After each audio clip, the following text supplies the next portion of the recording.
Buenos días para todos.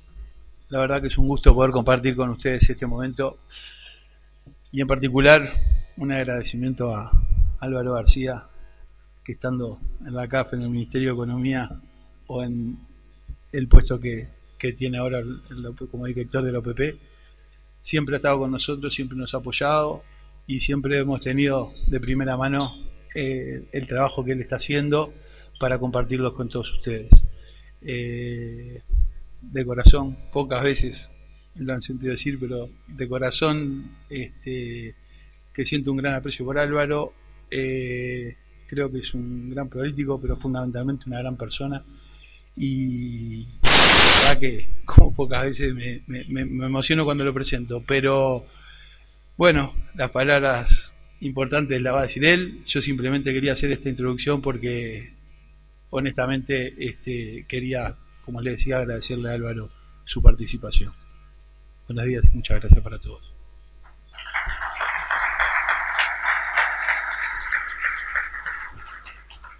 Bueno, muy bien. El tema de hoy, lo reiteramos, la agenda del futuro, la agenda del Uruguay del futuro. En estos tiempos generalmente siempre caemos en el balance porque estamos acercándonos a fin de año. En esta agenda del Uruguay del futuro seguramente va a haber mucho de balance, pero también mucho de proyectos que se vienen. Por este motivo, entonces, convocamos al contador Álvaro García, director de la Oficina de Planeamiento y Presupuesto.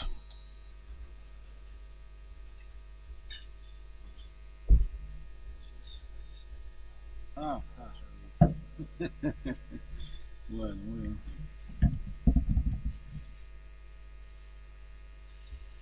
Bueno, buenos días a todos y todas. Muchas gracias por arrimarse hasta aquí hoy.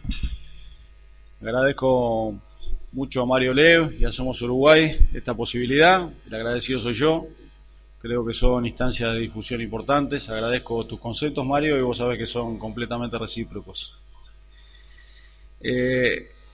Cuando tuvimos que elegir el tema para esta presentación, nos pareció el lugar adecuado, el ámbito adecuado, hacer un resumen del trabajo que venimos realizando en la Oficina de Planeamiento y Presupuesto, básicamente a través de la Dirección de Planificación, pero no solo. Ustedes saben que en el año 2015 tuvimos la imperiosa necesidad, venía al país en un periodo de crecimiento que continúa después de la crisis de 2002, y tuvimos la imperiosa necesidad, decíamos, de historia. ¿Qué cosas hay que hacer en el Uruguay para adelante para que esto no se detenga, para que el Uruguay pueda continuar transitando caminos de desarrollo? Y no lo podíamos entender sin tener una mirada de largo plazo, sin hacer un alto en el camino y decir, bueno, sentémonos a mirar largo, a ver cuáles cosas son las cosas importantes, independientemente de las cosas urgentes. Y fue allí que, en el trabajo de la Dirección de Planificación, a quien agradezco, su director Fernando Isabela y todo el equipo, gran parte de lo que voy a presentar es producto del trabajo de ellos, venimos viendo, desvelando de alguna manera, desvelando algunos velos del futuro que es imposible de adivinar, obviamente, nadie pretendió eso, pero sí tratar de tener una mirada más larga para anticipar riesgos y para anticipar oportunidades también. Como ustedes saben, la oficina nace en el año 67, cumplió 50 años el año pasado, y nace con una impronta muy fuerte en el tema de la planificación. De hecho, el primer apellido, planeamiento, tiene que ver con eso. Y después, en la dictadura y postdictadura, fue dedicándose a actividades más de corto plazo, por las propias necesidades que entendían cada uno de los gobiernos que tenían que asignarle a la oficina. Nosotros entendimos en este periodo de gobierno que no podemos, como país, prescindir de una mirada de largo plazo de manera permanente, más en un mundo tan cambiante y tan vertiginoso como el que tenemos, y pese a eso. Entonces, en primer lugar, ¿desde dónde partimos? ¿Desde dónde hablamos? Entendemos que este viaje que un pequeño país en un mundo globalizado, dinámico, cambiante, puede realizar, y las posibilidades que tiene de realizarlas tiene que hacer con toda su gente, con todo, con todos y con todas, y con todas sus energías, y con todo lo bueno y con todo lo malo, porque en el reconocimiento de lo malo hay es el primer paso para mejorar. Por lo tanto, con todo, ¿es posible, es más fácil hacer un país para determinada cantidad de gente y que quede otra gente excluida? Y puede ser más fácil, sí, probablemente. Tenemos muchísimos ejemplos. Pero no vale. Hay una dimensión ética .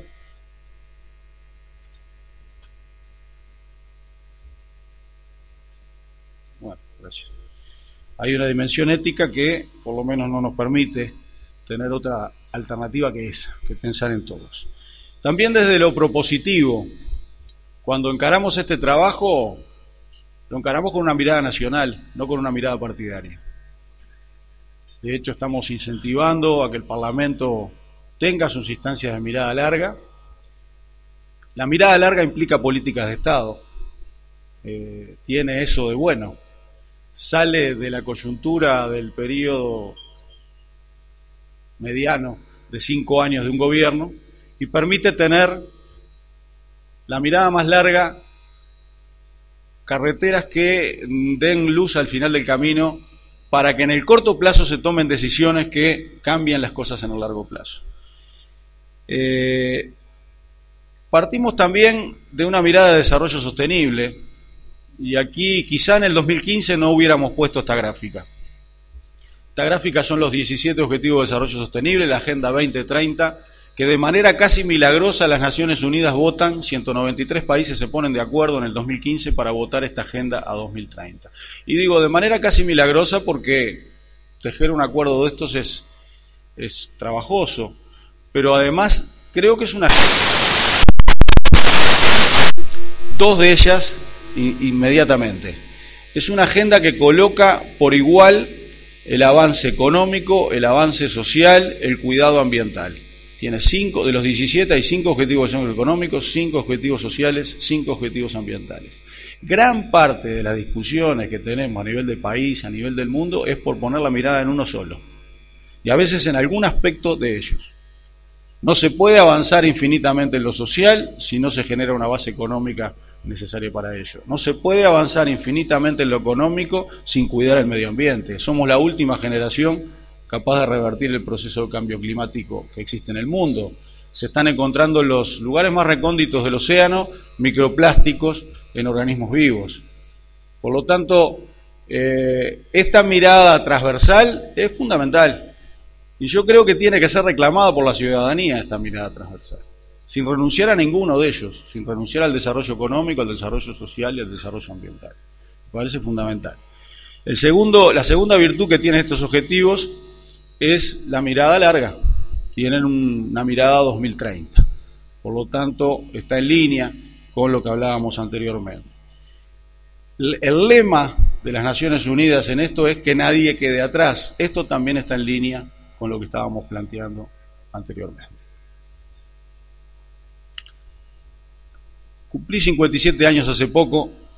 Mi generación y otras tantas que andamos alrededor, algunos mayores, otros menores, escuchamos mucho esta frase, ¿no? Como el Uruguay no hay. Se fue tejiendo en función de una concepción de país, de un gran avance a principios del siglo, de una consolidación a mediados del siglo, que, bueno, se basó en un país cerrado que tuvo todas las dificultades que después tuvo hacia adelante, ¿verdad? El concepto de sustitución de importaciones, que no lo vivió solo el Uruguay, lo vivió toda la región. De alguna manera eso nos unía, y en ese imaginario crecimos, con otras palabras como la tacita del plata, o la Suiza de América, y allí el país fue transitando todos sus periodos hasta que llegaron las crisis, y quizás como nunca después de ese periodo tuvimos una visión común los uruguayos y las uruguayas como fue ante la dictadura. Después no volvimos a tener quizás un sueño colectivo tan amplio. Sí hubo grandes mayorías, cambiaron los gobiernos, Y creo que es necesario que el Uruguay reconstruya esa mirada larga. Detrás de todo este trabajo de mirada larga está, bueno, el deseo de la construcción de un sueño colectivo, de un nuevo sueño colectivo, que es el motor de los cambios, que es lo que provoca que las sociedades vayan adelante. Y nosotros creemos, estamos convencidos que Uruguay tiene todas las condiciones para hacerlo, todas las condiciones para hacerlo. Y a veces cuando no nos creemos mucho salimos al exterior y nos dan algunas cachetadas, sí, cachetadas, pero para diciéndonos, bueno, mire que ustedes lo hacen bien, y vengan a contarnos cómo lo hacen. Entonces, la autocomplacencia no, pero tampoco lo otro, tampoco el bajón, tampoco el tirarnos abajo, tampoco el creernos que no estamos haciendo nada. Uruguay está haciendo y está haciendo mucho. Entonces, siempre como que estamos esperando la próxima crisis económica, ¿verdad? Ahora pasamos 15 años y creo que quizás ese sea una mejor noticia, el hecho de que no haya habido oscilaciones bruscas, es la mejor noticia que se puede tener, inclusive superior al hecho del crecimiento en sí mismo. Porque hemos logrado reducir vulnerabilidad del país, seguimos estando en la misma región, no nos podemos mudar, pero hemos cortado vasos comunicantes que en otro momento nos hicieron mucho daño, por lo menos los hemos minimizado.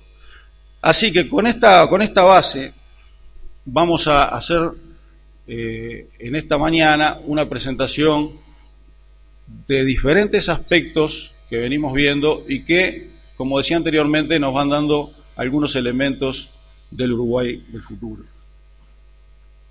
que como se van a dar cuenta en muchos casos es el Uruguay del presente. Primero, punto de partida en construcción. El Uruguay, el país, se puede plantear algunas cosas porque ha cambiado fuertemente y ha generado bases en los últimos años que implican poder aspirar a un nuevo escalón de desarrollo. Nosotros hace 15 años teníamos un Producto Bruto Per Cápita de $4.000 por persona. Hoy en día llegamos a 16.000. De hecho, nos graduaron y nos quitaron la cooperación internacional porque somos un país de renta alta. Estamos en el promedio mundial de Producto Bruto Interno Per Cápita. Entonces, es un solo ejemplo, ¿verdad? Pero podría haber muchos más, la reducción de la pobreza o, bueno, desarrollo y crecimiento económico también. Entonces, esa base es el punto de partida. Los objetivos de desarrollo sostenible son un objetivo, y ya lo dijimos. Y la mirada puesta en el futuro a través de técnicas de planificación y de prospectiva, que es lo que estamos haciendo. Hemos dividido nuestro trabajo en 5 grandes áreas. 2 mayores, una que tiene que ver con el cambio demográfico y sus consecuencias económicas y sociales, y el otro con la transformación de la matriz productiva, digamos, lo social y lo económico, por decirlo de alguna manera, con 3 ejes transversales que nos resultaron imprescindibles trabajar con ellos. La mirada de género, el eje de la cultura, vamos a hacer algún comentario después, pero sobre todo referido al tema de valores, creencias, actitudes que va teniendo una sociedad, códigos, podemos decir otros, cosas que a veces nos golpean diariamente porque nos criamos con otras concepciones. Entonces, ese es un factor fundamental y no muchas veces tocado. Nos pareció que era un eje transversal clave. Cosas que hacen a la felicidad de la gente, en definitiva, ¿verdad? Que a veces no pasan ni por lo económico, ni por el bienestar social, ni por otras cosas, sino que pasan por cosas diferentes. Es una dimensión más. Y la mirada territorial. Hoy en día, cada vez más en este mundo globalizado, lo local se valoriza. Entonces, desde cada uno de los territorios hay una mirada distinta, con generación de valor agregado, y lo vivimos a diario en la oficina porque tenemos toda el área de descentralización e inversión pública, recorremos el país a menudo. Estas 5 áreas entonces las vamos a desarrollar ahora. Primero, algunas cosas que ya sabemos. La demografía, proyección de la población del Uruguay en adelante. Las variables para la proyección de la población son la esperanza de vida de la gente, la tasa de natalidad y más o menos las migraciones que podamos tener.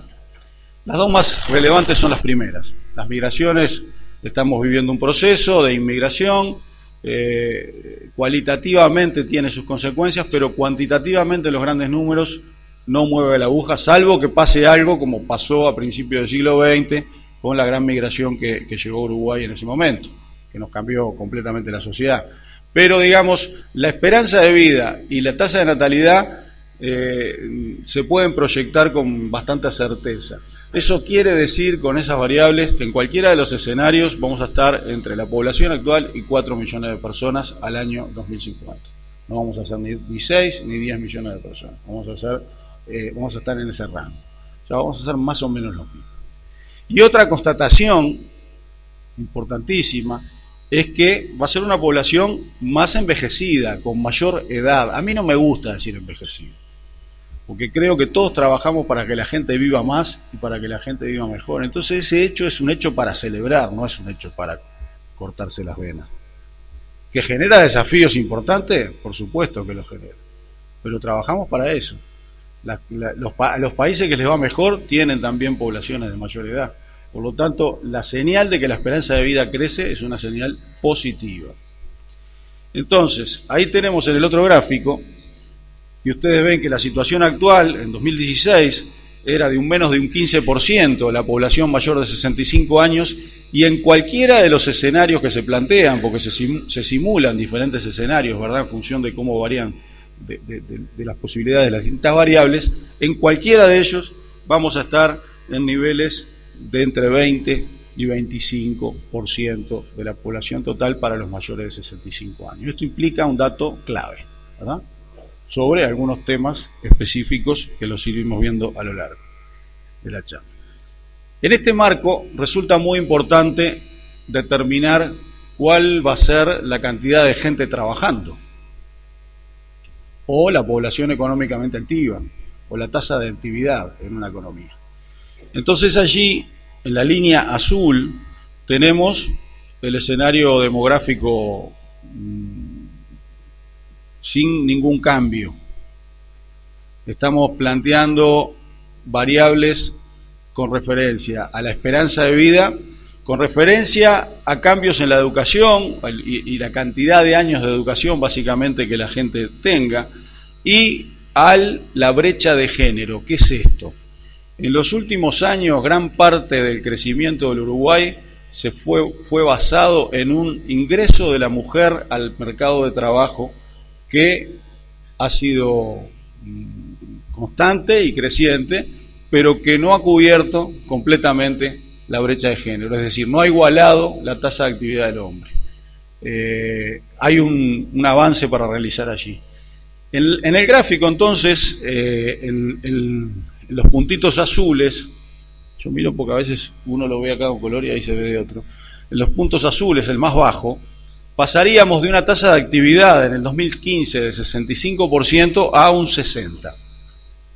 Pero, teniendo en cuenta los diferentes escenarios, y si tomamos 4 escenarios aquí, el base, uno educativo pesimista, ¿qué quiere decir? Porque ven que mejora un poquito, son los rojos. ¿Qué quiere decir? Quiere decir que queda la situación como está actualmente en educación, que con las mejoras que ha venido teniendo en los últimos tiempos, leves mejoras, por ejemplo, en secundaria, y bueno, importantes mejoras en descentralización de la universidad, en número de tecnicaturas, en la creación de la UTEC, etcétera, ya ese hecho solo implica una leve mejora.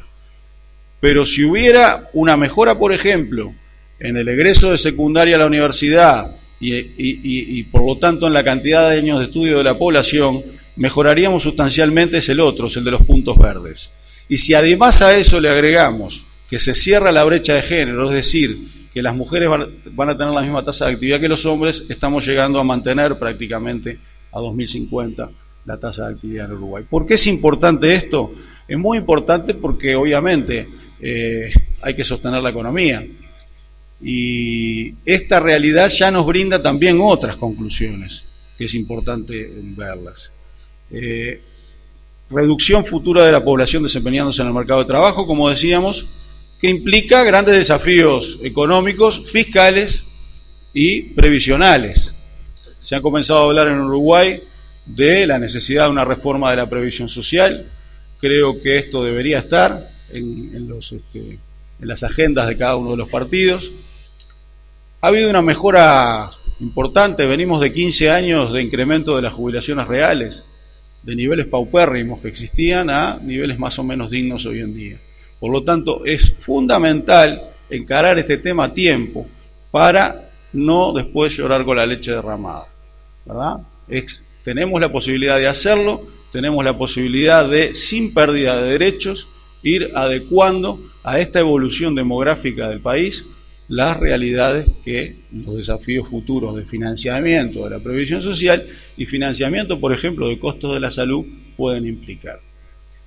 Aunque en este último tema les quiero decir que estamos recibiendo ahora el 12 de noviembre a un experto finlandés, al número 1 de la empresa Sitra de Innovación Social, que nos comentaba que en Finlandia han reducido, por supuesto mejorando la calidad de la salud, el 2%, 2 puntos de producto en costos de salud a través del uso de tecnología y la digitalización. Así que esto también lo tenemos que tener muy claro y muy en cuenta. A largo plazo, entonces, la única respuesta sostenible es una mayor productividad de la economía, continuar mejorando la productividad de la economía. Por ello nosotros hemos establecido el concepto de transformación productiva, que existe hace muchos años, pero que es muy importante llevarlo adelante en Uruguay, para lo cual tenemos un sistema del cual estaremos hablando. Acá el mensaje de este slide es muy claro. A lo largo de los años, a lo largo del siglo, el crecimiento de la economía, el crecimiento del producto fue pasando de depender del incremento de la cantidad de gente trabajando al incremento de la productividad. En las barritas azules tenemos como el empleo, que representa el color azul, era un factor muy importante, la cantidad de gente trabajando, ¿verdad? Era un factor muy importante, que fue siendo sustituido por los avances en productividad que fueron manteniendo la economía. Lo que estamos diciendo ahora es que a futuro, y dada esta realidad de la evolución de la población, solo la productividad va a ser lo que va a sostener el crecimiento económico en el Uruguay.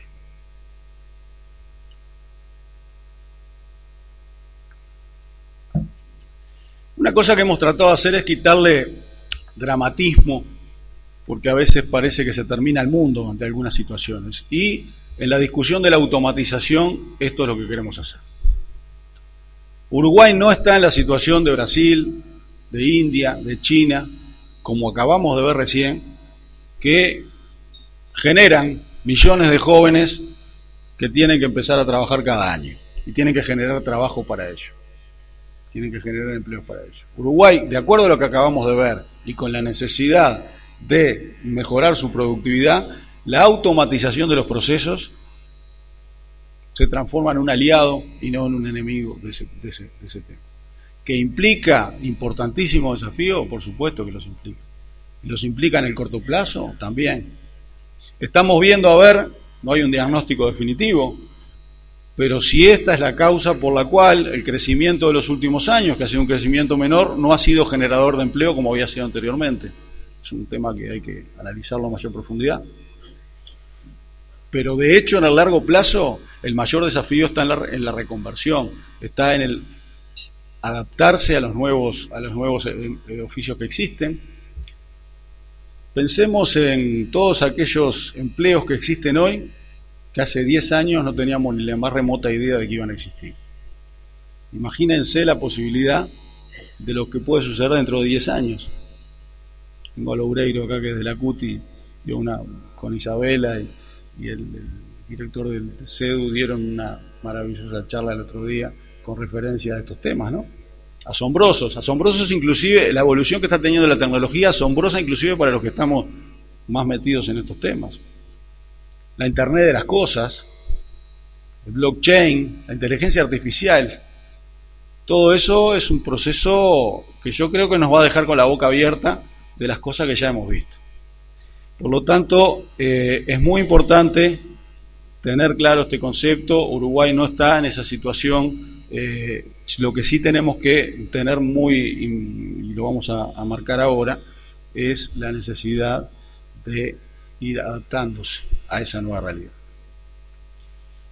Para poner un ejemplo, no es para entenderlo todo, pero digamos de cómo se trabaja, se han realizado prospectiva en la demanda de trabajo en Uruguay, es decir, qué trabajos van a demandar las empresas por sectores, por grandes grupos, y qué oferta de trabajo va a realizar. Veíamos un poco el caso de la oferta recién, ahora vamos a ver el de la demanda. Y allí se establecen diferentes escenarios y se le asignan a cada uno de ellos sus posibilidades. Y aquí el trabajo realizado, no voy a pretender explicarlo todo, pero sí para que ustedes tengan una idea de cómo se trabaja, y esto está todo publicado para el que quiera profundizar, ahora después lo vemos, implica dividir en el futuro al Uruguay en varios sectores. Aquellos trabajos, aquellos empleos orientados por el sector público. No quiere decir que sea el sector público que vaya a contratar a la gente, pero sí en casos como la educación, la salud, en el cual hay una regulación, los cuales hay una regulación del sector público. Bueno, esos son los que están incluidos en ese primer grupo, orientados por el sector público. Después tenemos básicamente el consumo interno o el mercado interno, y ahí tenemos las tecnológicas, transversales, y tenemos el consumo privado. Y después dividimos en las exportadoras en dos partes, las exportadoras más dinámicas, competitivas, y las exportadoras con problemas de competitividad. Bueno, allí vemos diferentes situaciones en las cuales en general nos da que el empleo aumenta. Y obviamente aumenta de manera diferencial dependiendo de cada una de ellas.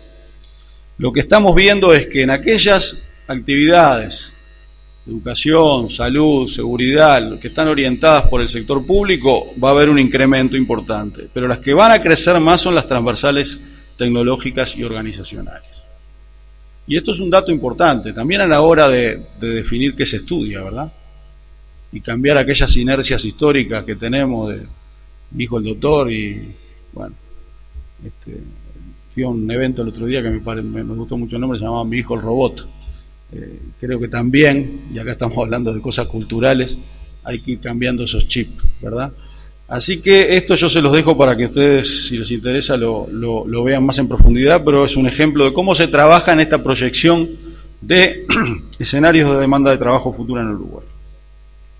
Entonces, conclusiones: necesidad de atender las tendencias demográficas, mejoras educativas, tanto desde la oferta como desde la demanda de trabajo, tanto desde parte de los trabajadores como de parte de las empresas y los procesos que generan para aprovechar esas mejoras educativas. Mantener la tendencia a la incorporación de las mujeres al mercado de trabajo hasta llegar a la equidad. Atender a la segregación educativa y laboral femenina, porque no solo alcanza con que trabajen más, sino que, por ejemplo, el famoso techo de cristal, de evitar el ascenso de mujeres por la situación vital de las mujeres, etcétera, o el tema salarial, por ejemplo.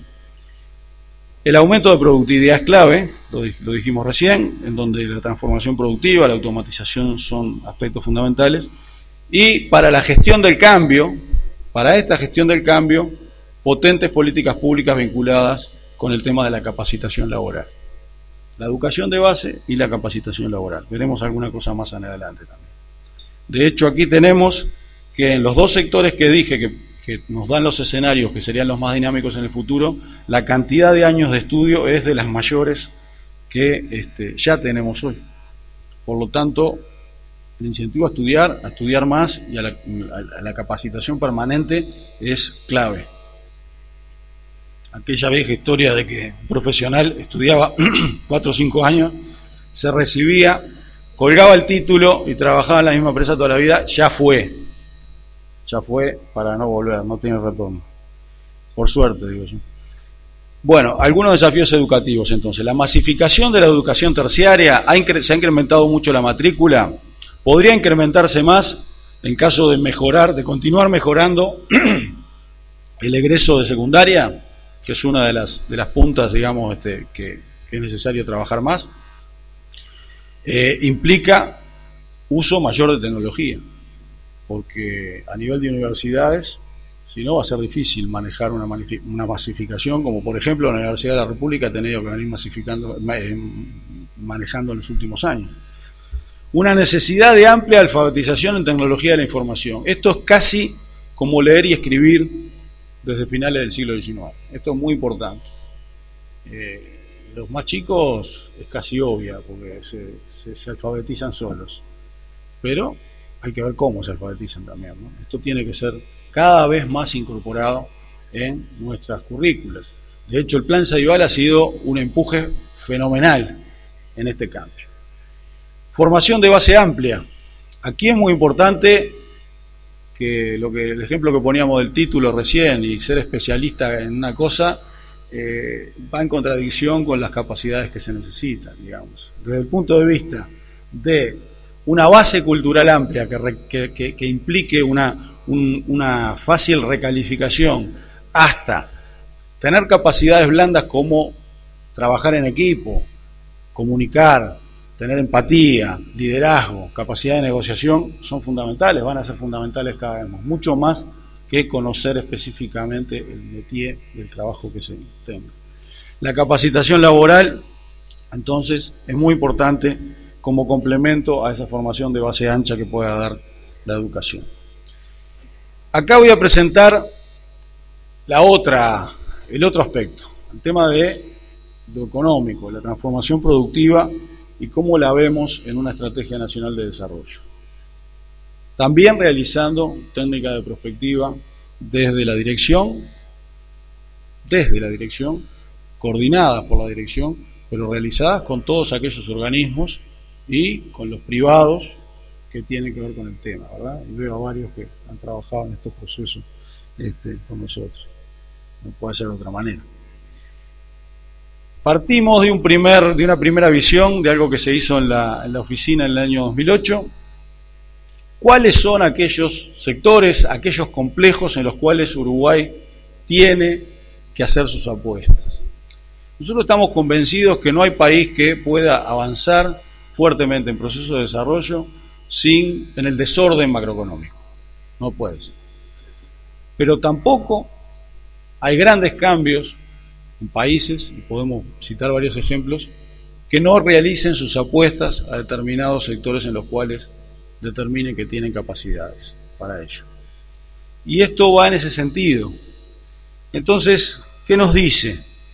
Nos dice que tenemos dos grandes sectores que son transversales, lo vamos a ver un poquito más en profundidad ahora, y que son la economía digital y la bioeconomía. Economía digital, estamos hablando de todo el mundo de TICs, electrónica, mecatrónica, telecomunicaciones, etc. La bioeconomía, estamos hablando de todo aquello que sabemos hacer desde que Mandaria puso la primera vaca en estas tierras en adelante, incluido el conocimiento que se le incorpora arriba y todo lo que se viene, la producción primaria, la salud humana y animal, la producción biocombustibles, biomateriales, bioquímicos, en línea con lo que hablábamos hoy de cuidado del ambiente. Y de otro concepto que vamos a hablar más adelante, que es la economía circular. Esas dos, la bocha naranja y la azul, son transversales, atienden a todos los sectores, son claves. Y después tenemos el complejo de alimentos, el complejo forestal madera celulosa, que implica el uso de tierra y de agua como recursos naturales.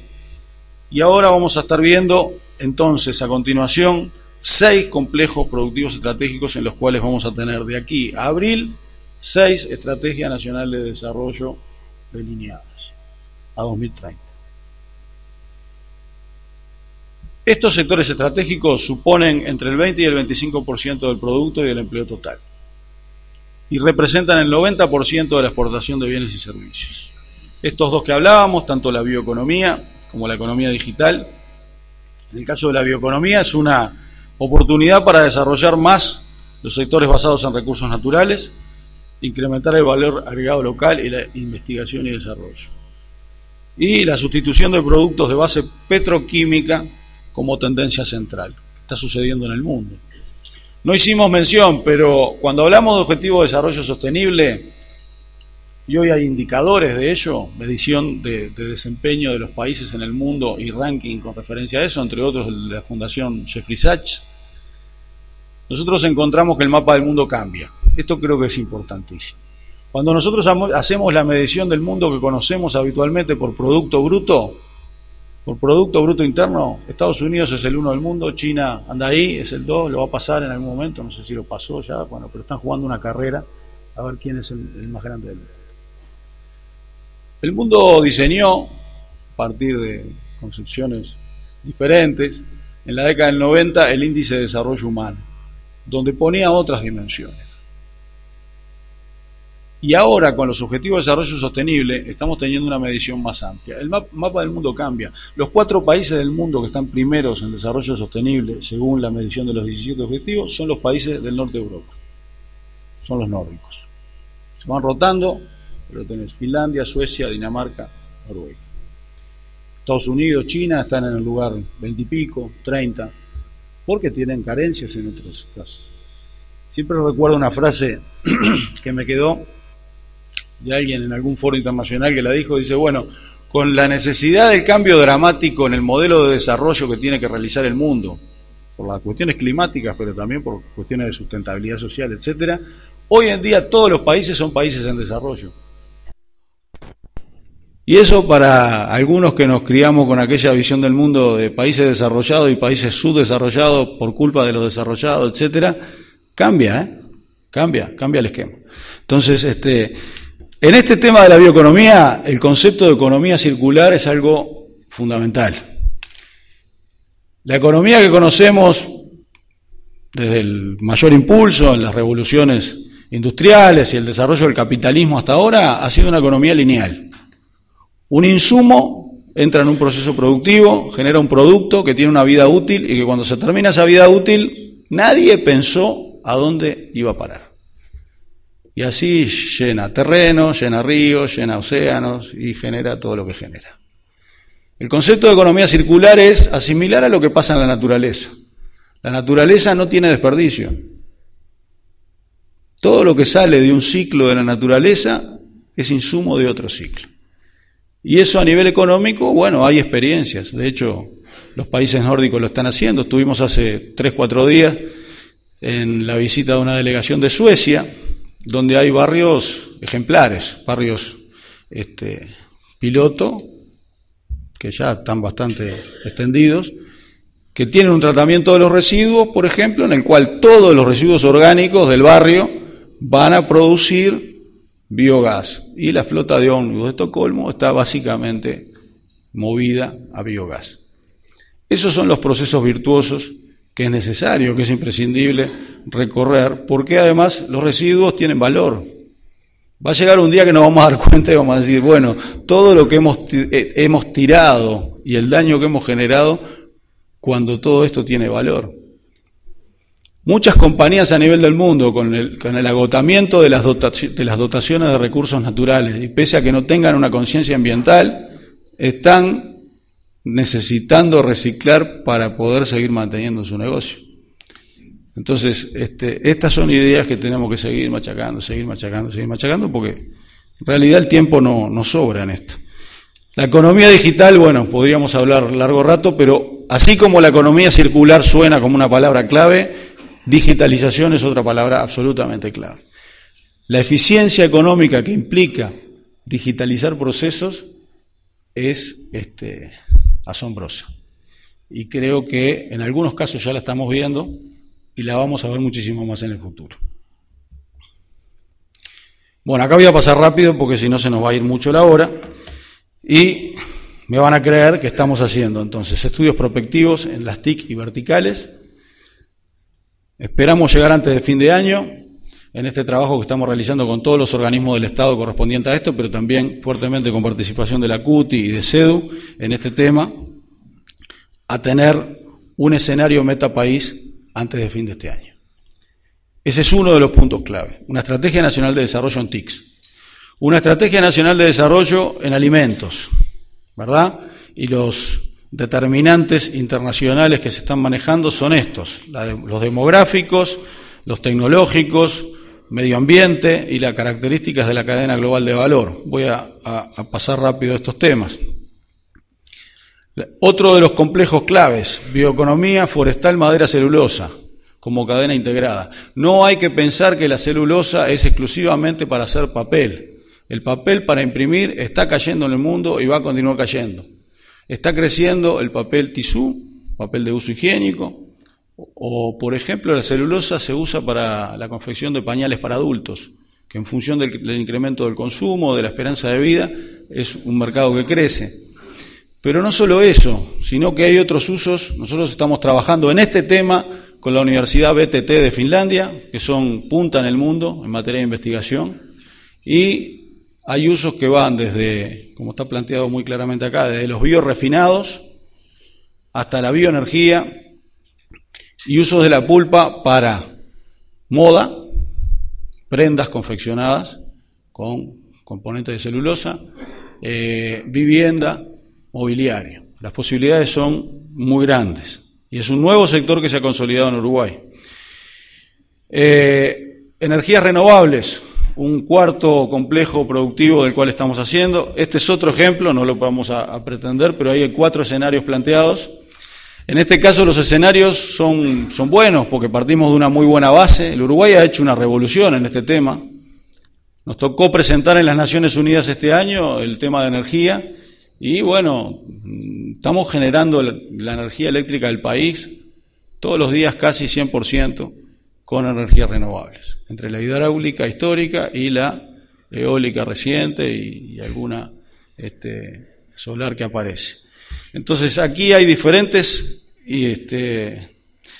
hipótesis que generan combinadas diferentes escenarios a los cuales los compañeros creativamente le ponen esos nombres, ¿verdad? Uruguay del conocimiento, Uruguay alta performance, la Suecia de América, ¿no? Y el casi inverosímil. Ese tiene un grado bajo de probabilidad. En materia de turismo también estamos haciendo prospectiva con el socio estratégico, obviamente, el Ministerio de Turismo, y venimos avanzando. Vamos a tener, si no es fines de este año, principio del año que viene, una estrategia nacional de turismo 2030.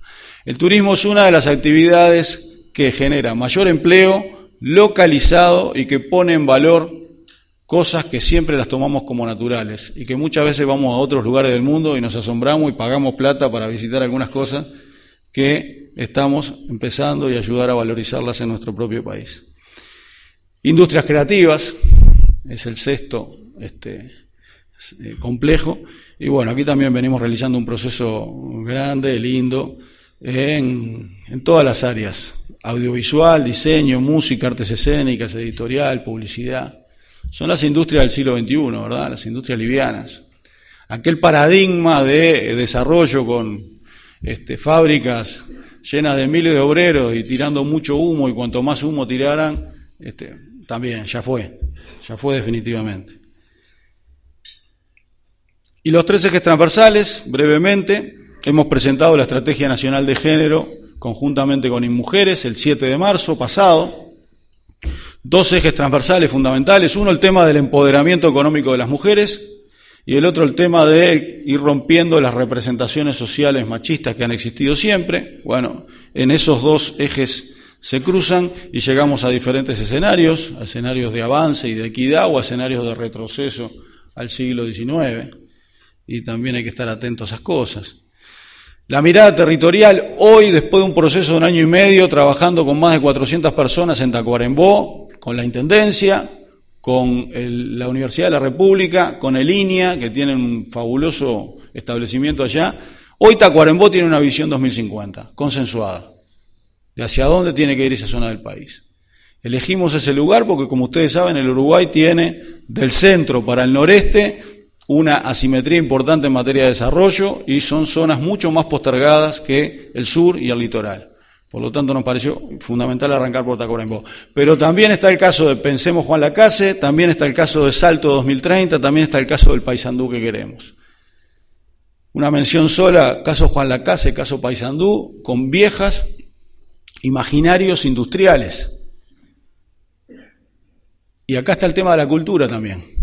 Si nosotros no cambiamos ese chip, y tenemos que trabajar fuerte en eso, y lo estamos haciendo, bueno, se tienden a repetir el pasado glorioso de aquella Suiza de América y de aquellas fábricas y que ya no existe más. Entonces, ese trabajo también es fundamental. Y el tema cultural como tercer eje transversal, lo que decía anteriormente: valores, creencias, actitudes.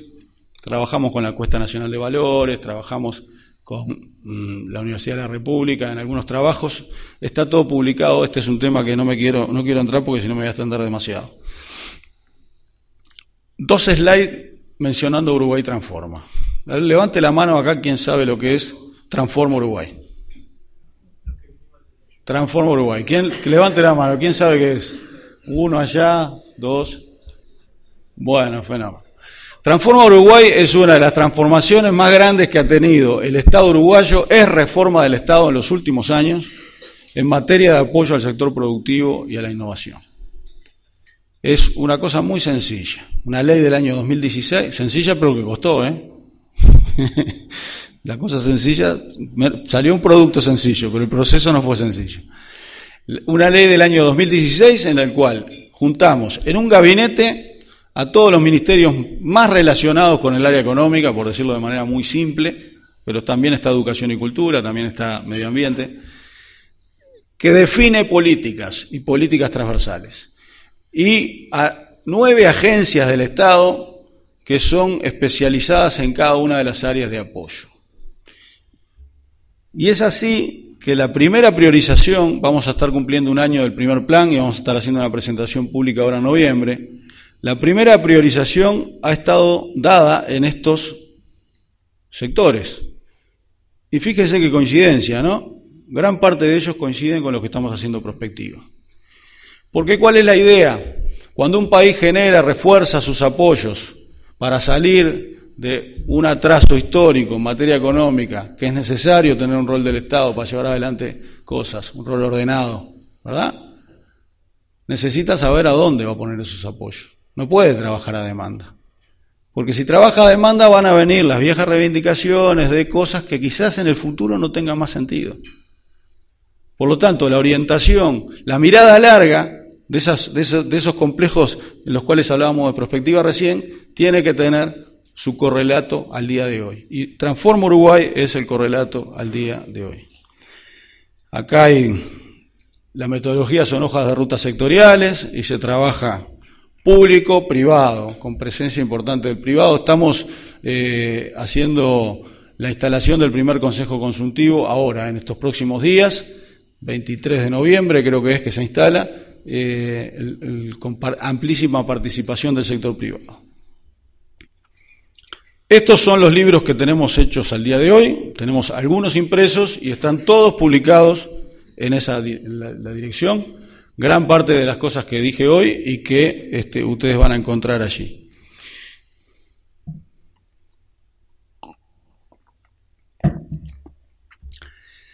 Y para ir terminando, esto que dijimos ahora es información, son procesos que estamos llevando adelante desde la oficina, conjuntamente con un montón de actores, pero acá hay algunos temas que nos quisimos poner en mapa de palabras, así, que nos parece que son insoslayables en cualquier agenda, y tratándose de que estamos en el año previo, un año electoral, comprometer a los partidos políticos a que brinden opinión completa, y que salgamos del eslogan y de esas frases simples, de una sola frase para solucionar algunos problemas, porque las soluciones simples en general no existen. Las soluciones son complejas y hay que trabajarlas para que se transformen en simples. Entonces, obviamente el Uruguay tiene un gran activo en su democracia, es una cosa de la que nos enorgullece a todos y a todas. Evidentemente hay que seguir trabajando para mejorarla y perfeccionarla, ¿verdad? Hay alguna ley en el Parlamento referida al financiamiento de los partidos políticos, nos hubiera gustado que fuera acompañada con mayor respaldo, pero hay mecanismos muy claros y de transparencia que se están planteando en el financiamiento de los partidos políticos en esa ley. El equilibrio territorial, lo decíamos recién, el Uruguay históricamente ha sido un país desequilibrado. El macrocefalismo montevideano, la L más desarrollada del litoral y del sur. Los países que les va bien en el mundo tienen equilibrio territorial, tienen armonía. En ese marco, lo vamos a decir más adelante, la descentralización del tercer nivel educativo es casi revolucionario en este país. Tenemos la vieja canción de Pablo Estramín, Morir en la capital. Bueno, hoy en día tenemos el orgullo de decir que hay un montón de gente que continúa sus estudios en los lugares donde nació o cerca. Y muchos reclamos que hace algunos años eran, bueno, yo quiero que mi hijo o mi hija siga estudiando acá, hoy se transformaron en, yo quiero que mi hijo o mi hija siga trabajando acá. Porque además es un proceso que se retroalimenta, uno no puede avanzar indefinidamente, voluntaristamente, en generar terceros niveles educativos si no genera economía en esos lugares. Es muy importante hacerlo. Y cortar esa disociación, ese divorcio histórico que ha existido en el Uruguay, que es gran causa de nuestro atraso que hemos tenido, entre la academia, la investigación científica y el sector productivo. Eso es clave, eso es otro de los temas claves. Y eso está sucediendo hoy en el Uruguay, está sucediendo en algunos casos y tiene que suceder con mayor energía. El tema de seguir con la agenda de derechos humanos, la llamada nueva agenda de derechos, hay que seguir profundizando en eso, hay grandes amenazas a ello, a la tolerancia, al respeto, al considerar la diversidad como una riqueza y no como algo malo. La descentralización vinculada con el equilibrio territorial. Estamos presentando en el Parlamento una ley que da un nuevo impulso al proceso de descentralización. Ha habido una polémica pública con referencia a que la ley crea más municipios. Yo quiero ser muy transparente en esto. La ley va de la obligatoriedad de municipios de 2.000, de lugares de más de 2.000 habitantes como existen hoy, a más de 1.000. Eso implicaría la creación de 22 municipios, 22 municipios nuevos, por lo que ya sabemos. Que los crea de manera democrática y no los crea a dedo, ¿verdad? Donde a veces gusta haber municipio o sé que voy a ganar, mi partido va a ganar y a veces no. Los crea de manera democrática. Hoy en día, pese a que ha habido algunas acusaciones de la oposición acerca de que esa ley crea más municipios, bueno, hay propuestas de los partidos de la oposición, básicamente el Partido Nacional, quiero ser muy claro en esto, de creación de 17 municipios nuevos. Pero en algunos lugares, en otros lugares no. Entonces, sí a la democracia, ¿verdad? Otra cosa que nos parece importante, que todos entren por concurso. Queremos que se vote en el Parlamento eso, tanto a nivel municipal como a nivel departamental. Está siendo resistido. Otra cosa muy importante, a medida que uno crea un tercer nivel de gobierno, hay tareas que pasan del segundo nivel de gobierno al tercero. Y típicamente nos los han planteado algunos ediles. No es necesario que el Uruguay tenga 31 ediles en todos los departamentos. No es necesario. Estamos proponiendo en la ley que se baje el número de ediles. A nosotros nos gusta mucho Schumpeter y la destrucción creativa. A veces tenemos la tendencia de crear organismo y no adecuar los otros. ¿Y por qué? Tenemos que adecuar los otros. Primera infancia, hablamos de las tendencias poblacionales, pero la primera infancia es el futuro. El país invierte poco en primera infancia. Una definición que tiene que tomar el país, clara, es de reforzar sus presupuestos en primera infancia. Y no quiero ser demagogo en esto. Es difícil modificar los presupuestos en el Uruguay.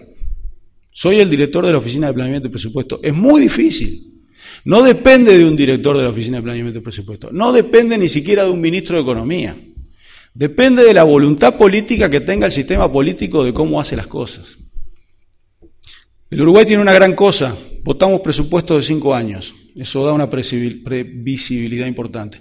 Pero tenemos que resolver los 5 años en muy poco tiempo. Ese es un tema que vamos a estar tratando ahora y problematizando a la gente que sabe de esto en un encuentro de la Asociación Uruguaya de Contabilidad y Presupuestos Públicos, diciendo, bueno, hay poco tiempo para cambiar las cosas. Un gobierno se instala, pone sus equipos y ya los equipos que se instalaron son dueños del presupuesto que venía antes. Siempre quieren más. Es casi natural, no debería serlo. Pero deberíamos decir, bueno, ¿esto es necesario seguirlo haciendo? Y eso también es un tema que es fundamental. Hemos tenido un ejemplo reciente de las dificultades para modificar la sexta prioridad presupuestal que tiene hoy el Uruguay, que es el déficit de la caja militar. Todos somos testigos. Entonces, no hay que ser facilista con el tema de, tampoco es algo que se solucione en una sola frase, hay que darle más presupuesto a. Yo acá estoy diciendo que hay puntos en los cuales las apuestas tienen que cambiar, para lo cual hay que bajar otras cosas. El tema de la convivencia, los nuevos delitos, hablamos de presupuesto. La inserción internacional es otro tema en el cual a veces se soluciona la inserción internacional con solo una frase. Es maravilloso. No es sencillo este tema de resolver para el Uruguay, ¿eh? Todos sabemos que somos el Mercosur, y aquellos que se van al extremo y dicen hay que irse del Mercosur, cualquier situación de esa genera muchísimos más costos que el estar. Costó mucho estar ahora. Entonces, no a los facilismos. Cuanta más transparencia pongamos en la información, la gente va a poder decidir mejor y va a poder discriminar a aquellos que es talenteo, como le llamó algún periodista alguna vez a cosas, y aquellos que son resoluciones fundadas.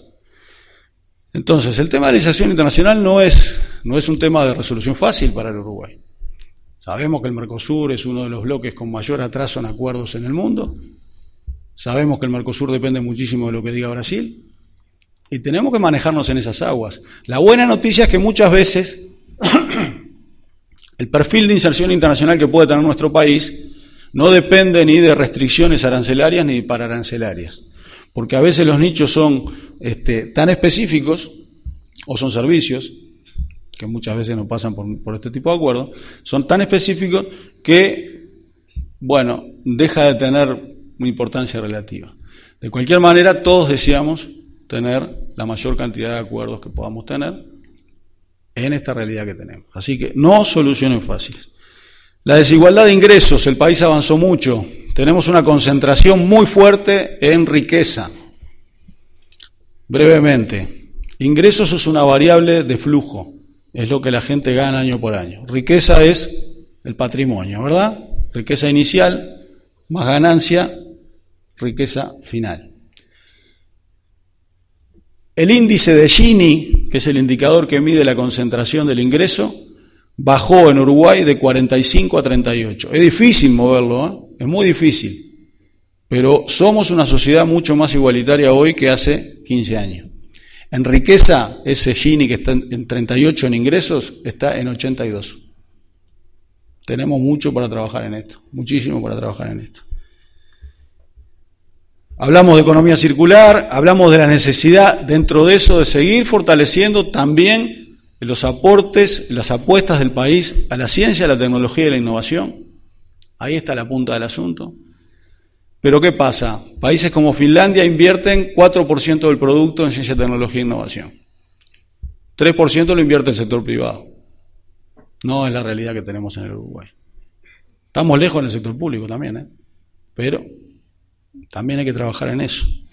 El tema de la empresarialidad, hay impulsos muy interesantes de gente más joven, de nuevas generaciones, con esta idea vinculada con economía circular, las empresas B, una nueva empresarialidad que hay que apostar, hay que seguir apostando. Estamos trabajando una ley de emprendedurismo en Uruguay. Equidad de género hablamos, año de educación hablamos, automatización. Bueno, hablamos de todo. Muchísimas gracias.